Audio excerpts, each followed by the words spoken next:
నమస్తే welcome to Kakatiya TV health care. ఈ రోజు మన హెల్త్ కేర్ కార్యక్రమంలో మనతో పాటు ఉన్నారు ప్రముఖ సైంటిస్ట్ డాక్టర్ కృష్ణప్రసాద్ గారు। మరి వారిని అడిగి కరోనాకు సంబంధించి మనం మరిన్ని విషయాలు తెలుసుకుందాం।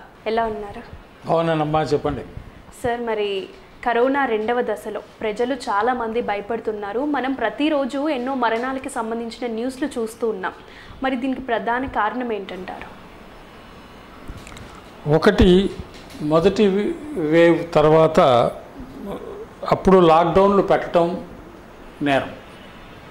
ఎందుకంటే అప్పుడు కూడా ప్రభుత్వం తను చేయవలసిన పని చేయకుండా చేయకూడని పని చేసింది।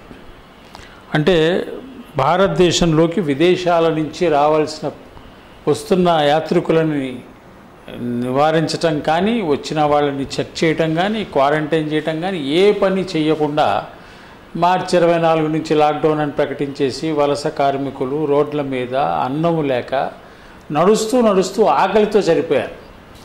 ఈ శతాబ్దంలో ఆకలితో చనిపోవటం అంటే మానవాళి సిగ్గుతో తలకవై ఉంచుకోవాల్సిన పరిస్థితి। ఎందుకంటే ఫుడ్ ప్రొడక్షను జనం సంఖ్య కన్నా ఎక్కువ ఉంది అని ప్రపంచవ్యాప్తంగా నమ్మే రోజుల్లో భారతదేశంలో ఈ విధంగా జరిగింది। ఆ తప్పు చేసిన తర్వాత విచ్చలవిడిగా వదిలేశారు। వదిలేయటం కూడా తప్పే।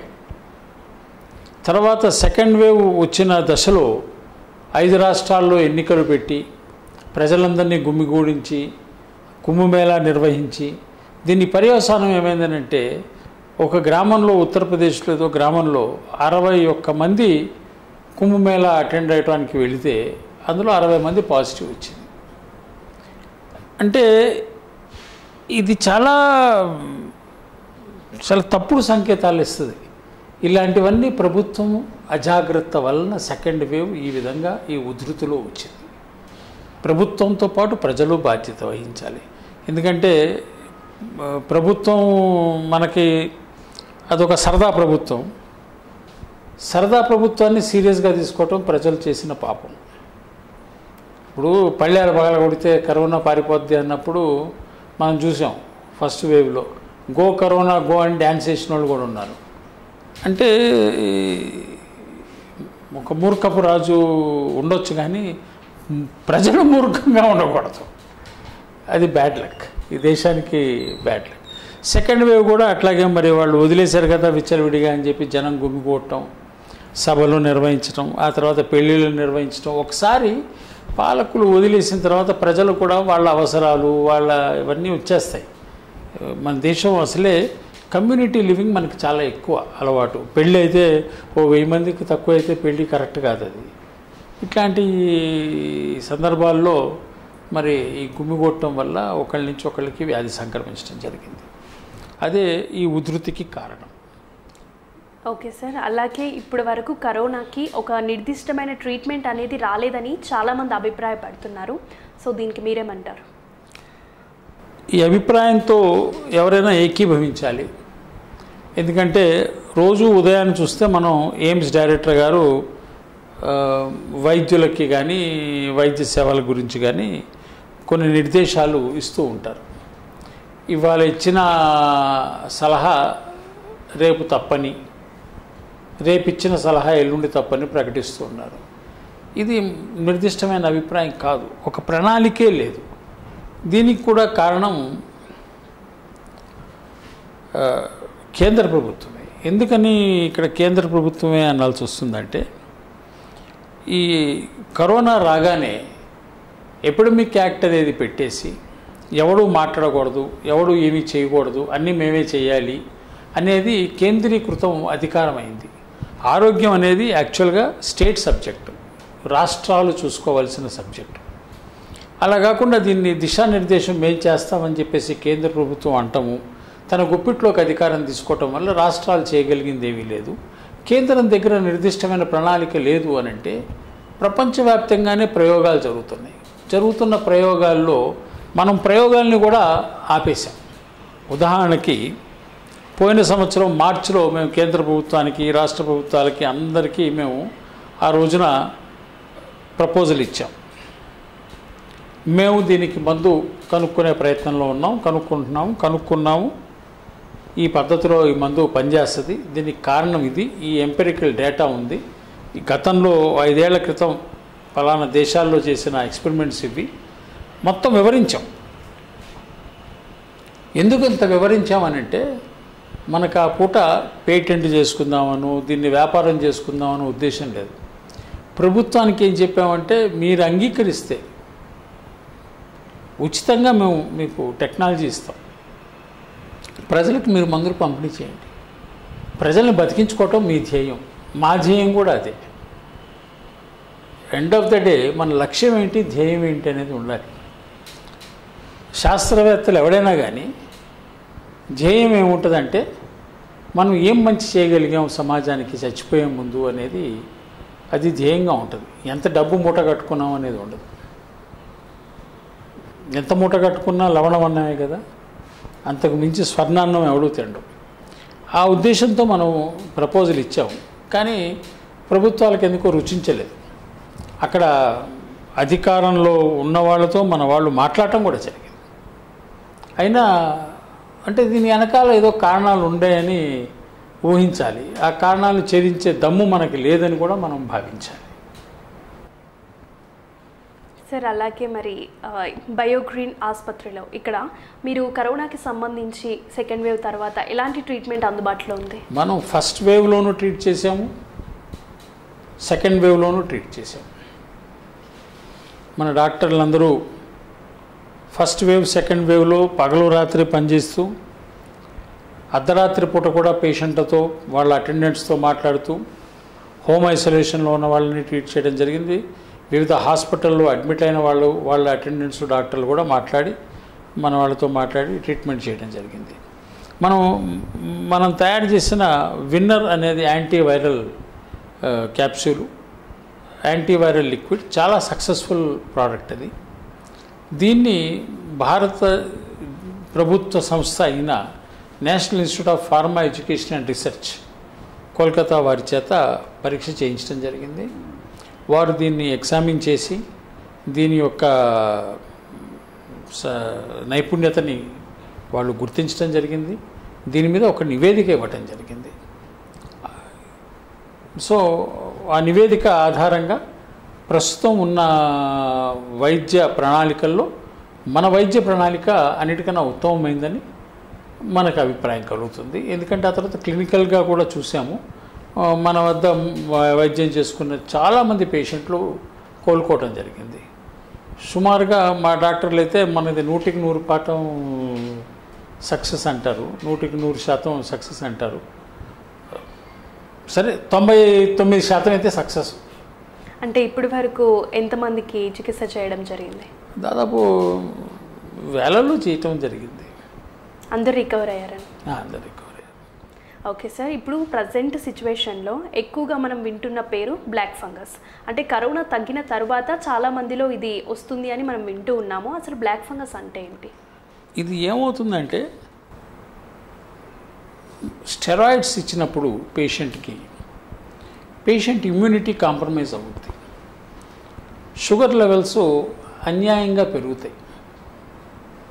నార్మల్గా నాన్ డయాబెటిక్ పేషెంట్కి కూడా షుగర్ లెవెల్స్ 300, 400, 600 అట్లా కనపడ్డ సంఘటనలు ఉన్నాయి.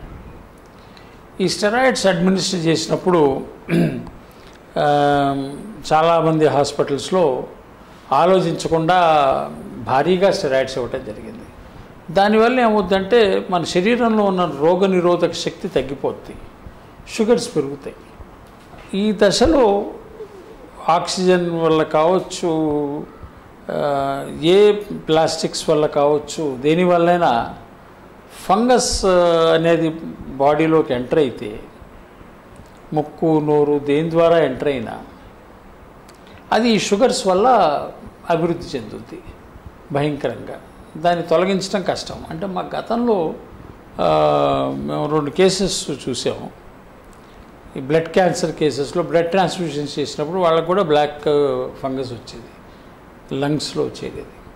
అప్పుడు మేము ఒక ప్రణాళిక రూపొందించి మాది కఫ్నిల్ అనే మందు వాళ్ళ ఛాతీ మీద లంగ్ ఏరియాలో రాయటం వల్ల ఫంగస్ పోవటం జరిగింది. ఇప్పుడు పోస్ట్ కోవిడ్ కూడా ఒక డాక్టర్ స్నేహ అని ఉన్నారు, వాళ్ళ మదర్కి వైట్ ఫంగస్ వస్తే మరి సక్సెస్ఫుల్గానే ఇంట్లోనే వైట్ ఫంగస్ తొలగించడం జరిగింది without any surgeries or anything else.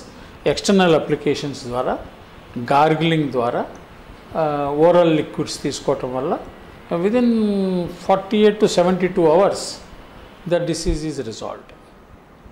అంటే సార్ కేవలం బయోగ్రీన్లో మాత్రమే దీనికి మనకి చికిత్స దొరుకుతుందా, లేదంటే బయట కూడా ఈ బ్లాక్ ఫంగస్కి సంబంధించి ట్రీట్మెంట్ ఉందా? బయట సంగతి మనం మాట్లాడలేమమ్మా. ఎందుకనంటే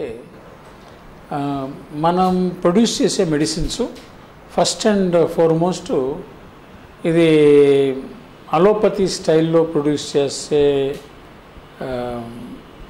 కెమికల్స్ నిర్దేశించే మెడిసిన్ కాదు.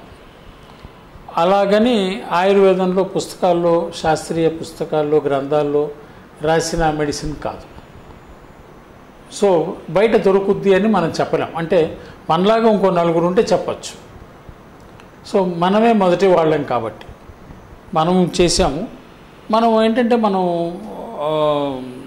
ఆయుర్వేద, యునాని గ్రంథాల్లో వాళ్ళు ఏ విధంగా అయితే మొక్కలు, ఔషధ మొక్కల గురించి ప్రస్తావించారు, చర్చించారు, వాటిల్లో నుంచి మాలిక్యూల్స్ని అలోపతి స్టైల్లో ఎక్స్ట్రాక్ట్ చేసి ఆ మాలిక్యూల్స్తో పనిచేస్తున్నాం.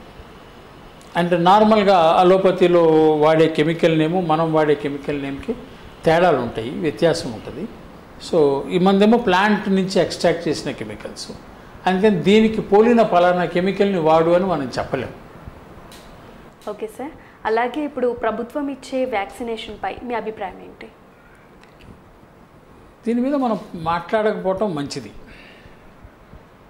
అంటే దాని గురించి రిజల్ట్ ఎంతవరకు ఉంది, అది వేసుకోవడం వల్ల యూజ్ ఉంటుంది? ఇప్పుడు రోజు దీని మీద చర్చ జరుగుతూ ఉంది. వేసుకోవటం వల్ల నష్టం వచ్చిన వాళ్ళు మాట్లాడారు, లాభం వచ్చిన వాళ్ళు మాట్లాడారు. అందరూ వ్యాక్సిన్ వేసుకోవాలి అని చెప్పి బాగా ప్రచారం చేసిన డాక్టర్ కేకే అగర్వాల్ గారు 2 వ్యాక్సిన్ల తర్వాత వారికి కరోనా సోకి చనిపోవటం జరిగింది. అలాగని వ్యాక్సిన్ పనికిరాదని అనలేం, వ్యాక్సినే దివ్య ఔషధము అని అనలేం. ఇది ఏది అన్నా ప్రజల్నే మనం మభ్యపెట్టిన వాళ్ళం అవుతాం. సో ఇదేంటంటే ప్రభుత్వం చెబుతుంది వ్యాక్సిన్ వేసుకున్నా మీరు తీసుకోవాల్సిన చర్యలన్నీ తీసుకోవాలి. కోవిడ్ అప్రోప్రియేట్ బిహేవియర్ అంటే మాస్క్ పెట్టుకోవటం, శానిటైజర్ వాడటము, ఇవన్నీ చేయాలి, డిస్టెన్స్ మెయింటైన్ చేయటం అన్నీ చేయాలని ప్రభుత్వం కూడా చెప్తుంది.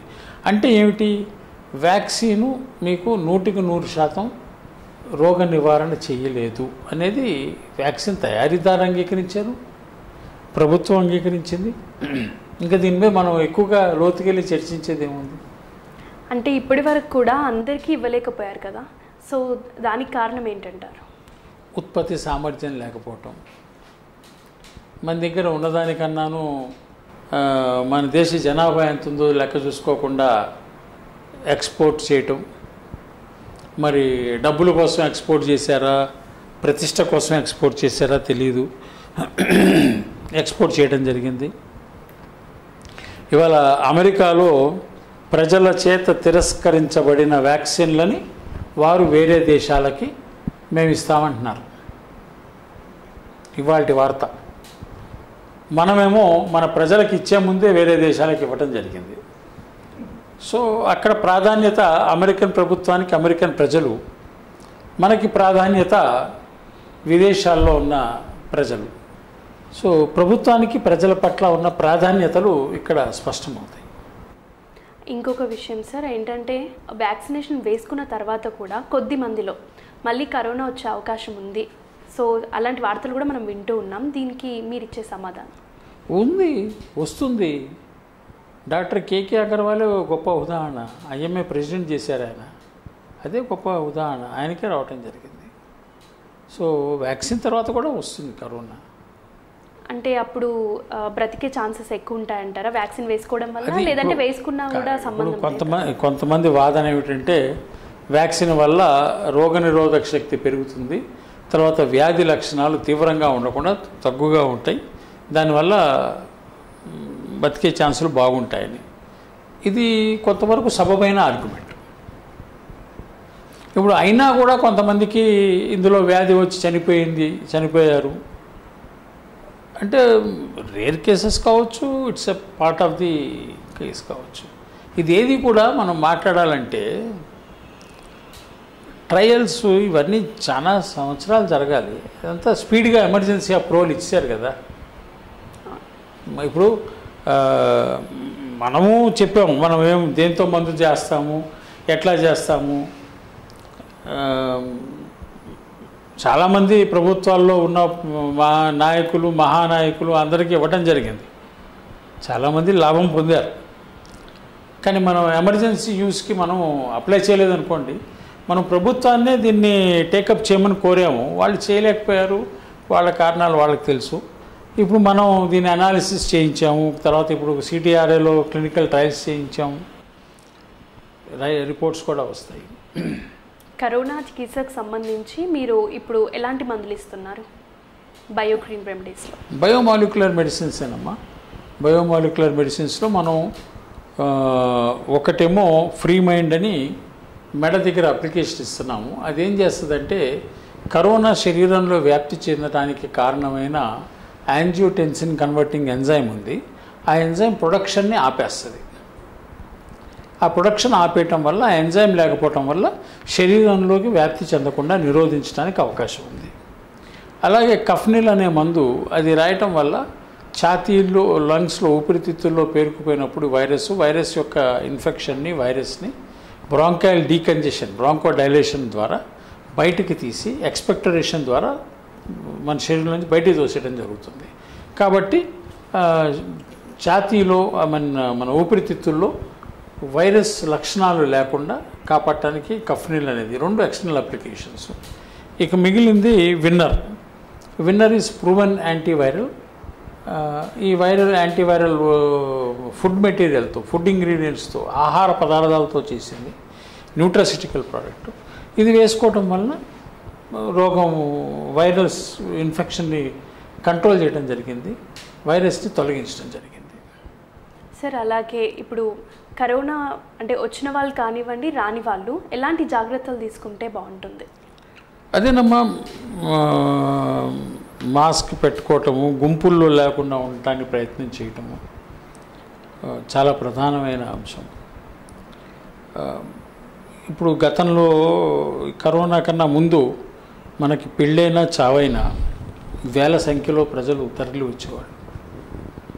అంటే నేను యూరోప్లో సైంటిస్ట్గా కొన్నాళ్ళు పనిచేయటం జరిగింది.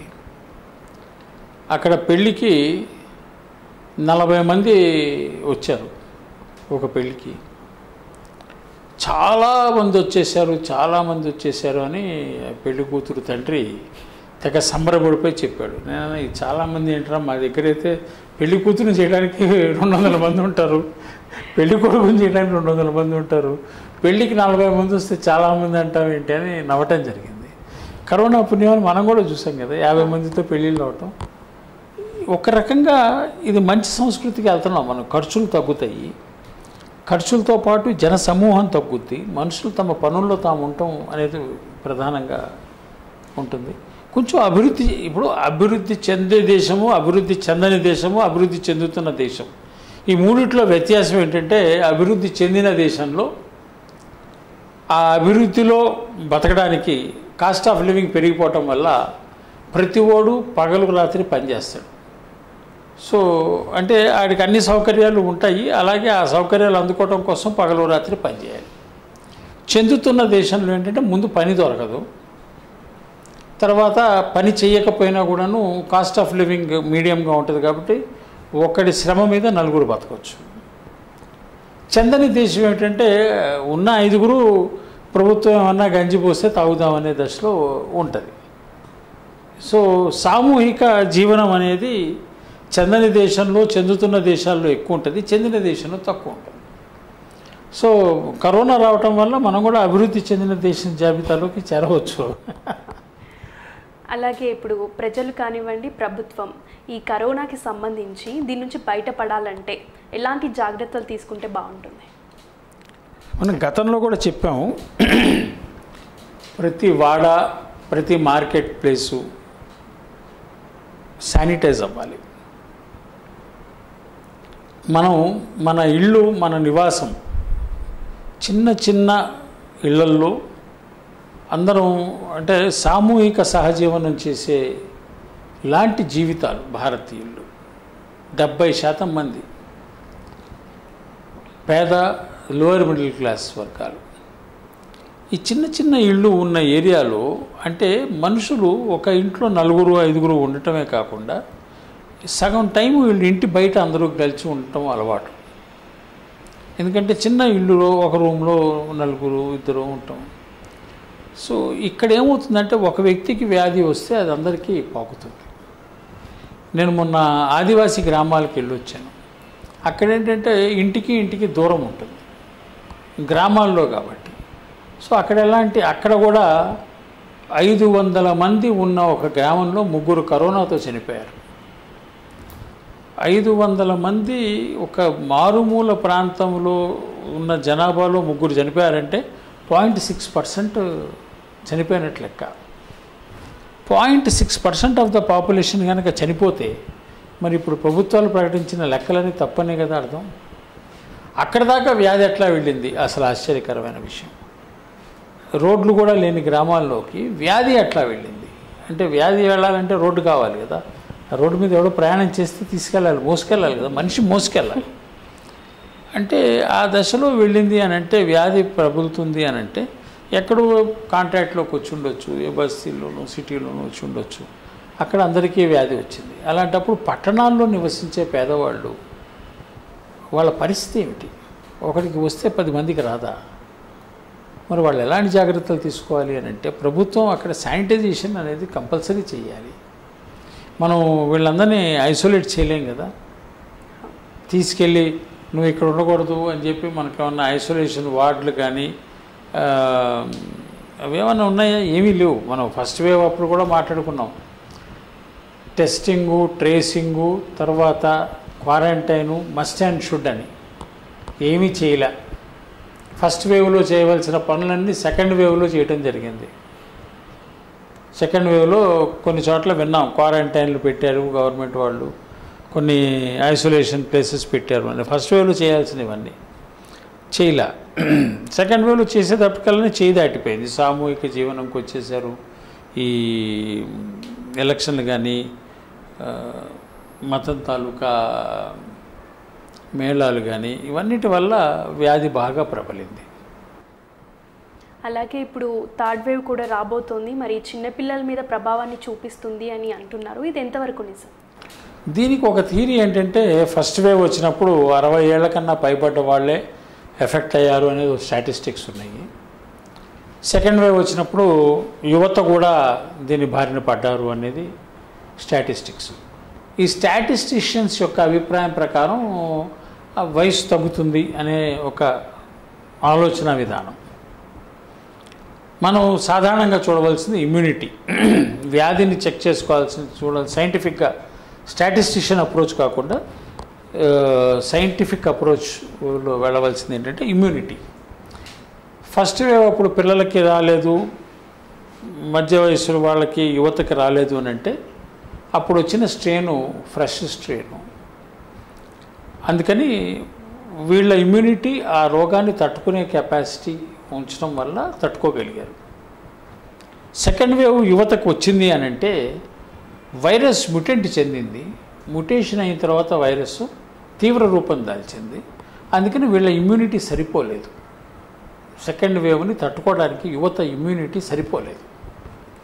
సో కాబట్టి ఇప్పుడు థర్డ్ వేవ్ ప్రమాదకరంగా వస్తుంది అన్నారంటే ఇది ఒక కోణము. ఇది మ్యుటేషన్ అయింది అని అంటే చిన్నపిల్లల ఇమ్యూనిటీ కూడా సరిపోకపోవచ్చు.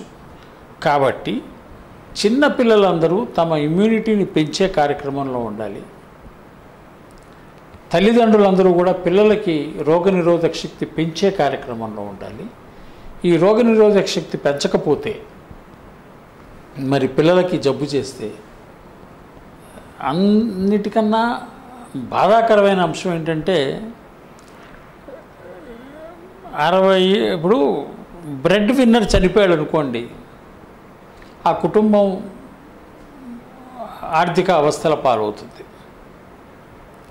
అదే చిన్నపిల్లలు చనిపోయారనుకోండి, ఆ కుటుంబం మానసిక అవస్థల పాలవుతుంది. ఎందుకంటే తల్లిదండ్రులు తమ భవిష్యత్తును మొత్తాన్ని, తమ శ్రమని, తమ జీవితాన్ని ఆ పిల్లల కోసమనే పెట్టుకుని బతకటం భారతదేశంలో అలవాటు. పాశ్చాత్య దేశాల సంస్కృతి నాకు తెలియదు, కానీ మన దేశ సంస్కృతిలో మాత్రం కారణాలు ఏమిటనేది చెప్పలేం, కానీ తల్లిదండ్రులకి పిల్లలే సర్వస్వం. పిల్లలకి ఏమన్నా అయితే ఆ తల్లిదండ్రుల మెంటల్ ఇంబ్యాలెన్స్ గురవుతారు.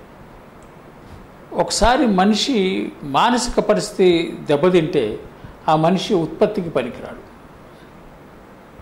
అంటే భారతదేశంలో ఉత్పత్తి రంగం ఇవాళ ఏమంత గొప్పగా ఉందా, ఆల్రెడీ కుదేలైపోయింది కదా అంటే అది వేరే అంశం. కానీ మనిషి అన్నవాడు ఉత్పత్తికి భాగస్వామ్యంలో ఉంటేనే అతని వల్ల దేశ ఆర్థిక వ్యవస్థకి లాభం జరుగుతుంది.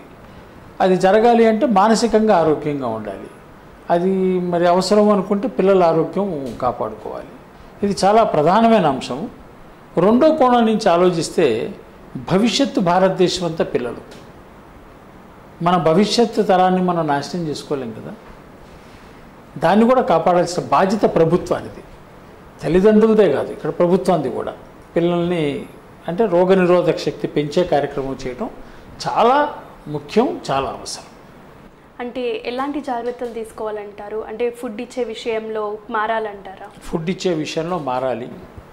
మనం ఇప్పుడు పెడుతున్న జంక్ ఫుడ్స్ నుంచి పిల్లల్ని దూరం చేయాలి. పిల్లలకి హోల్సమ్ ఫుడ్ అనేది ఇవ్వాలి.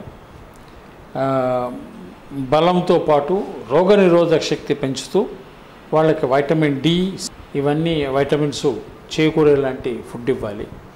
మేము ఆ ప్రయత్నంలోనే ఉన్నాం.